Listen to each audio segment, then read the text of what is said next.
report ready, Albright? I'm sorry, Mr. Honeywell, but I've been worrying about Margie and that darn automobile race. For crying out loud, are you still moping about that? If you don't want the girl to enter, put your foot down and stop pleading. Yeah, but you've never had a daughter. When they reach 21, poof, you lose all control over them. Yeah, well, one good swat with an old-fashioned razor strap and poof, I'd be right back in control again. It isn't just the race, it's the trip down there. 300 miles. A girl shouldn't drive that far alone. All right, you've got to snap out of this. Do you know who's coming to see this report day after tomorrow?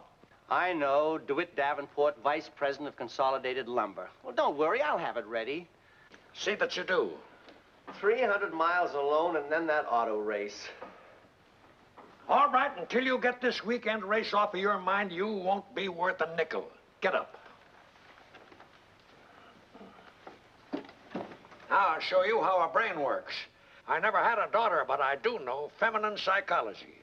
Do you really have a plan? As I said, I'll show you how a brain works. What's the problem? How to keep a young girl in town. What's the most appealing thing in a young girl's life? Romance. What's even more appealing? A mysterious lover. Mysterious lover? I've always said that Freddie Wilson was weird, but certainly not mysterious. Not Freddie Wilson.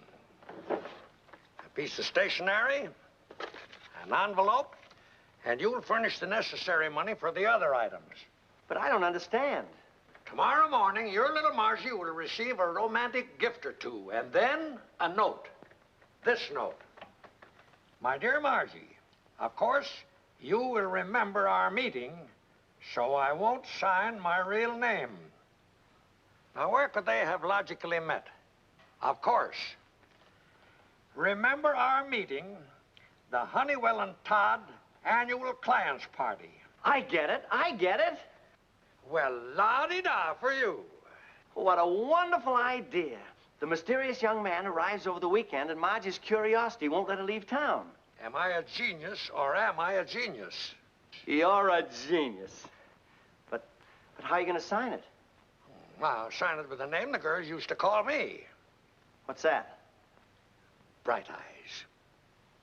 Bright Eyes? That's a pip.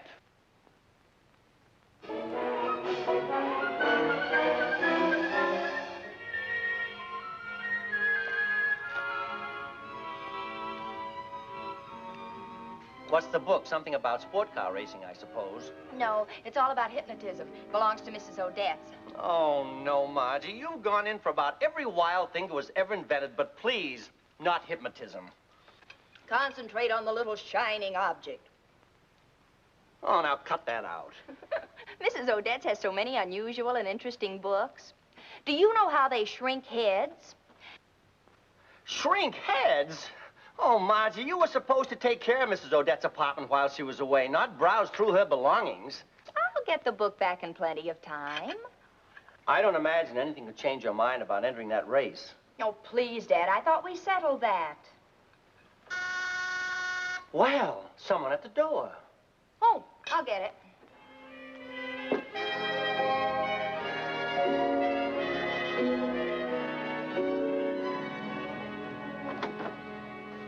It's for you, Miss Margie. Flowers. Thanks, Charlie. Freddie must have gotten his misunderstanding straightened out at the unemployment office. Well, good for Freddie. Roses with an orchid. Freddie couldn't afford an orchid, even a used one. To Margie from Bright Eyes. Bright Eyes? Dad? Oh, come on, honey. You don't have to pretend with me. Who is he? I don't know. This one's candy. You can smell it. How long has this been going on? Oh, honey, what's his real name? I don't know. Maybe this will be more explicit. Sweets for the sweet from Bright Eyes. Who is he? Dad, I don't know. I'm sorry, I forgot. This came with the candy. Thanks, Charlie. Flowers, candy, and now a letter. Oh, of course, you still don't know who it is. Well, maybe I will in a minute. Dear Margie, of course you'll remember me, so I won't sign my real name. Bright Eyes. You mean you really don't know who it is? No, I've told you.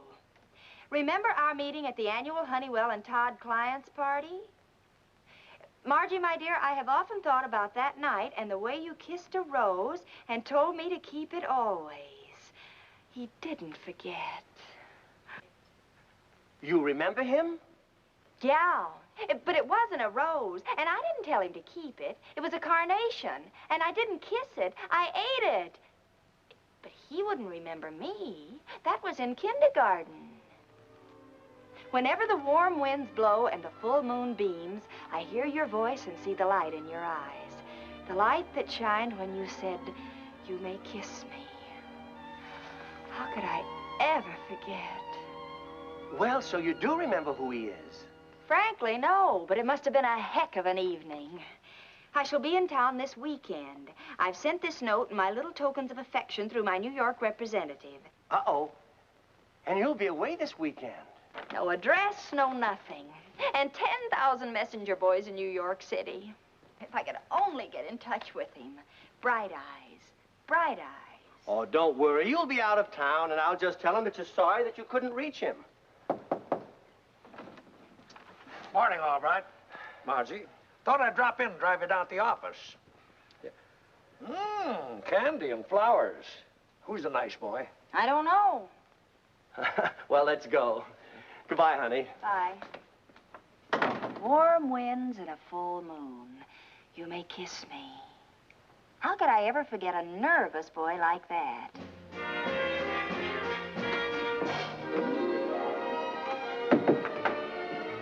You're a little late. Your father and Mr. Honeywell have gone, and I'm just leaving. Well, I don't want my dad, Betty. I just want a little favor. Do you have a list of clients who've been invited to the annual Honeywell and Todd parties for the past few years? The annual parties? It's a letter I got. I've been racking my brain all day. Who's Bright Eyes? Who's Bright Eyes? And now I'm going to find out. You are? Yes. When I get Bright Eyes on the phone, he'll know what it's all about. Where's the list? Well, I don't know about the parties, but if they've ever had anything to do with Honeywell and Todd, they're in here. Thanks, Betty. Good night, Miss Albright. Good night. Don't forget to lock the door. I won't.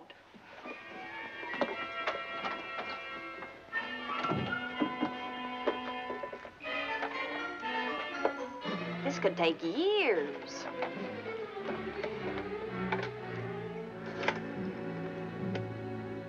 Operator, would you please get me Mr. William Apperson in Cape Town, South Africa? Cancel that one, operator. Get me Mr. Harmon Andrews in Atlanta, Georgia. The number is Peachtree 35144. The trunk lines are busy? Would you call me back? Thanks. The number is Dunbar 36862.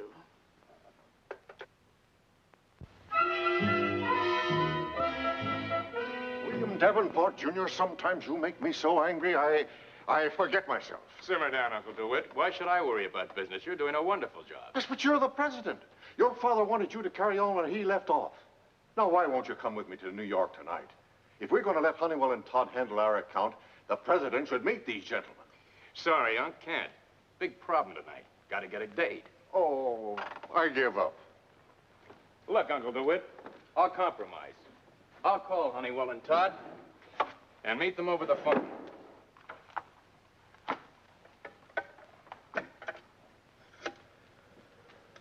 Operator, get me Dunbar 36862. This is Fleetwood 45713.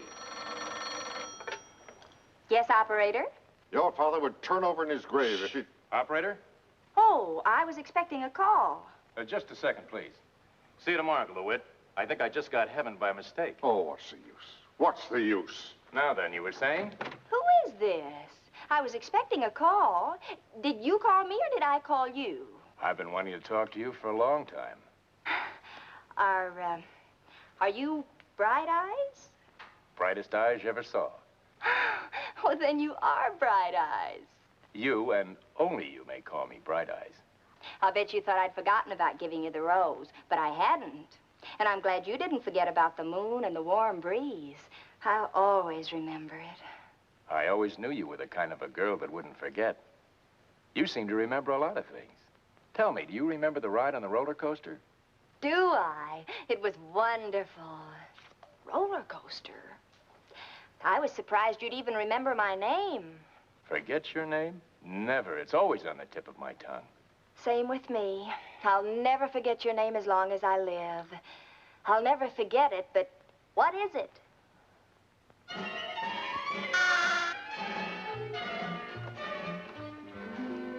Thought you'd like to know I got the theater tickets. Swell.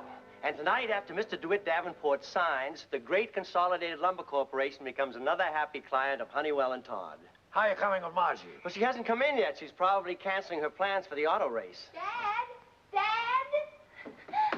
I found him. I found him, Dad. You found whom? Not whom, him. Hi, Mr. Honeywell. I found Bright Eyes. Margie! Yes? You found Bright Eyes? Yes. That's a physical impossibility. Margie, what are you talking about? There is no Bright Eye. But you didn't know his real name. But you know the old all-bright spirit, Dad. Never give up. So I tracked him down. I figured that if we met at a Honeywell and Todd party, his name would be on your list of clients. So I started calling and asking for Bright Eyes. So you're a genius. I don't dig you two. Oh, what a wonderful voice. What a wonderful name. Bill Davenport. Bill Davenport? Did I say something wrong? No, honey, but you couldn't possibly have met Bill Davenport. He's a new potential client. He's never even been invited to any of our parties. But he was there. He knew all about the letter, said how nicely I danced. All right, this is unconstitutional. Uh-oh, when you two are at each other's throats, little Margie retreats. I've got to change anyway. Well, why? Where are you going? Oh, Bill's driving over from Newark. He'll be here at 8:30. Tonight? Is anything wrong with that? No. I'd be glad to meet him. Go ahead and change your clothes, baby. Well, what else is new, Bright Eyes? Boy, we've got to work fast. We're in a real jam. If Bill Davenport and Margie get together, he'll find out about that letter. Then he'll know we played a prank like a couple of kids. If his Uncle DeWitt finds out, he'll think we're a couple of fools. And this is the biggest account we ever had a crack at. Oh, we got to get Margie out of here before Bill arrives. I know I've got it. Operator, get me Newark. I want to speak to Mr. Sam Waterman, Bay 96421. I'm going to get Sam to send Margie a wire and sign it Bill Davenport. Now, give me a couple of those theater tickets. Mr. DeWitt Davenport is not going to show tonight. Fine. Now, you meet the old man. Now, Bill gets here at 8:30. By 8:45, I'll have him well on his way, and then you can bring the old man over. All right, I gotta hand it to you. Oh, then we won't need this Bright Eyes letter that I wrote to send out tomorrow. Oh, for crying out loud, get rid of it. Now go and meet the old man. Yes, operator, I'm waiting.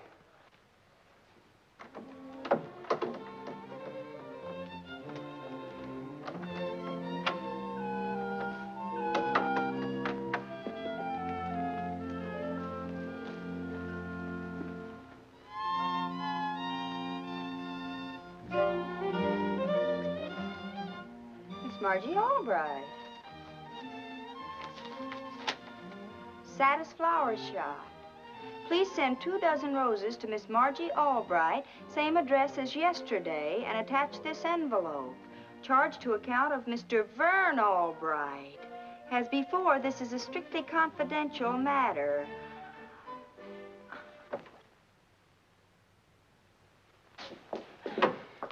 I'm sorry, honey, but at least it was nice of Bill to send you that telegram instead of just standing you up. I wonder what happened. He won't be able to get here until the weekend. Well, after all, those were his original plans. Remember the Bright Eyes letter? Oh, who cares anyway? It was just lucky that you had these tickets. And you do want me to go to the show.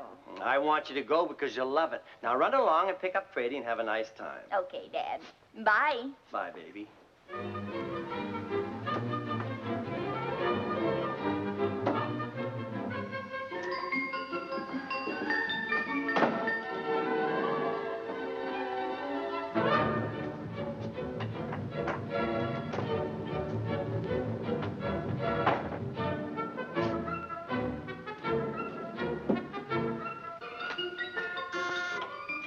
Don't disappoint me. Please be beautiful.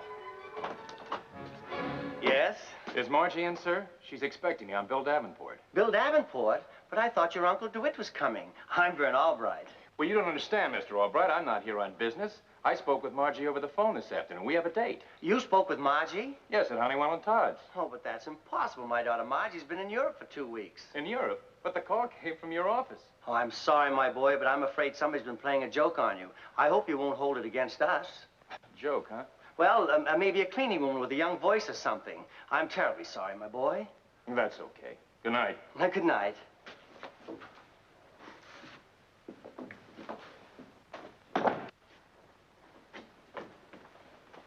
Bright eyes? Bright eyes. Margie?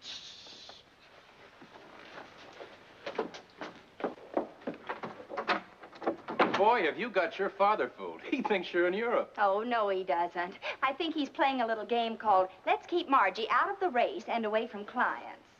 Huh? My father and I are a small but very complicated family. But let's forget it and talk about us. Do you think I've changed much since the party? Not at all. Well, a little more beautiful, maybe. Same with you. A little more handsome. Thanks. You know something? What? It must have been kind of dark that night. Frankly, I don't remember your face. You don't? You know I'm not Bright Eyes. By the way, who is that guy? He could give me some pointers on letter writing. He isn't anybody. You and I have been duped. How'd you like to dupe the duper? Your father? My father. Sounds fair to me. What'll we do? I don't know. Hey, I think I do know.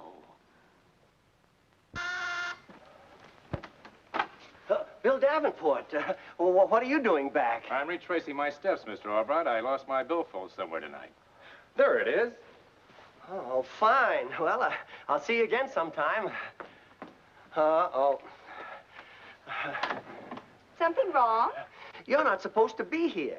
I'm not? No, because this is Mr. Bill Davenport and my daughter Margie's in Europe. Oh, I see. Well, that ought to keep her from meeting Mr. Davenport. Oh, please be understanding. This isn't my daughter because my daughter Margie's in Europe.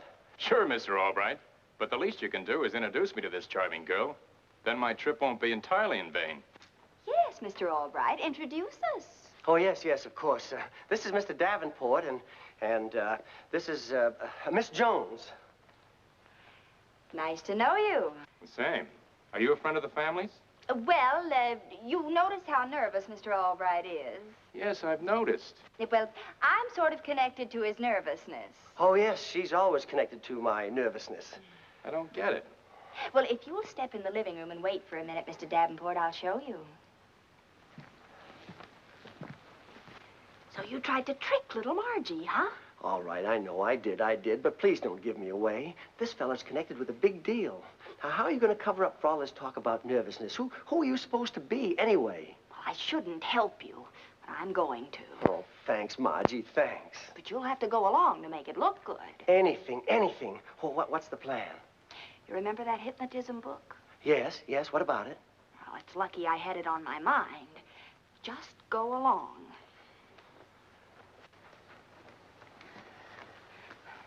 I've calmed him down pretty well, Mr. Davenport. Now, if you'd like to watch, I'll get on with this therapy. Therapy? Yes. Sit down. You see, I'm a practicing psychologist. I'm helping Mr. Albright overcome his business worries through hypnotism. Oh, I see. Now, watch the shiny object. You are getting tired. Very tired. Close your eyes. Close your eyes. There, you see? He's asleep already. Amazing. Say, tell me, is it true that you can make somebody do something completely foreign against their nature? Oh, definitely. Now, take Mr. Albright. Very dignified investment counselor. I'll demonstrate. Doesn't really matter because he won't remember when he wakes up. Mr. Albright? Mr. Albright, you are a loaf of bread. You are a loaf of bread. What kind of bread? Pumpernickel bread. Repeat that, please. I am a loaf of pumpernickel bread. Amazing. What about something else? Oh, anything at all. Mr. Albright, you are a horse. You are a horse. I am a loaf of pumpernickel bread. Don't fight me, Mr. Albright. Get up. You are a horse. I am a horse. Open your eyes, horsey. I am a horse. Now, walk around and make a noise like a horse. Giddy up, horsey. Giddy up.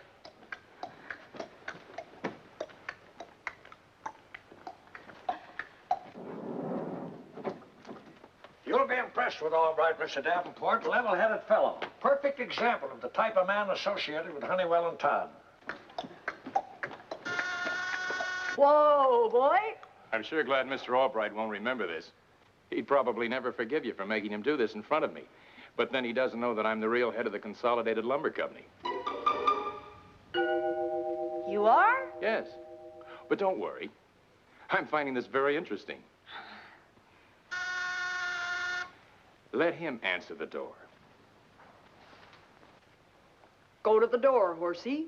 And remember, you're a horse.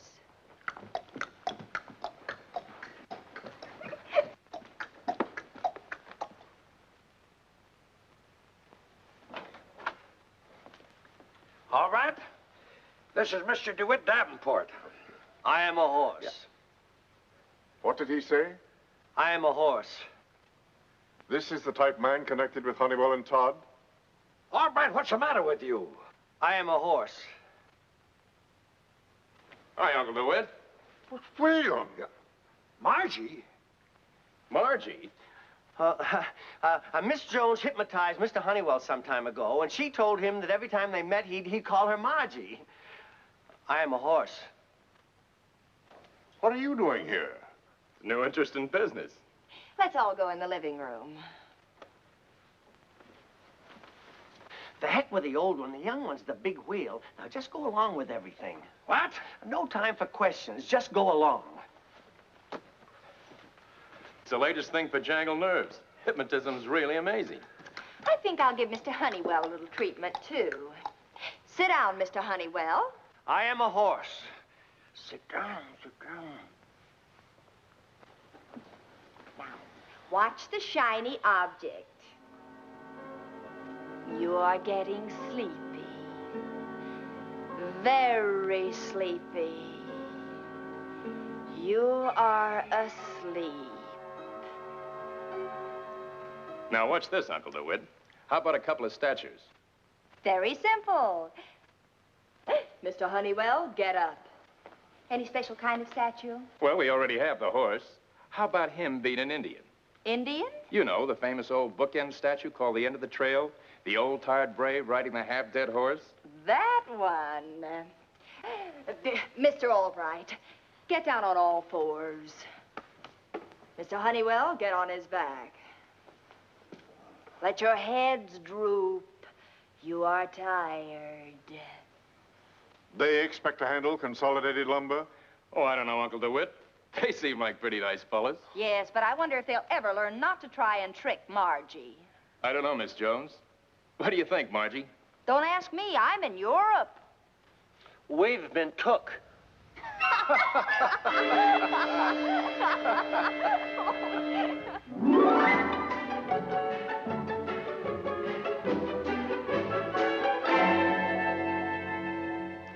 Margie, I mean it. If you ever make a fool out of me like that again, Dad, who started it? Okay, okay. But you realize you almost wrecked one of the biggest deals we ever had? Of all the idiotic... Now, cut that out. Okay. Seabiscuit. Well, that's my little Margie.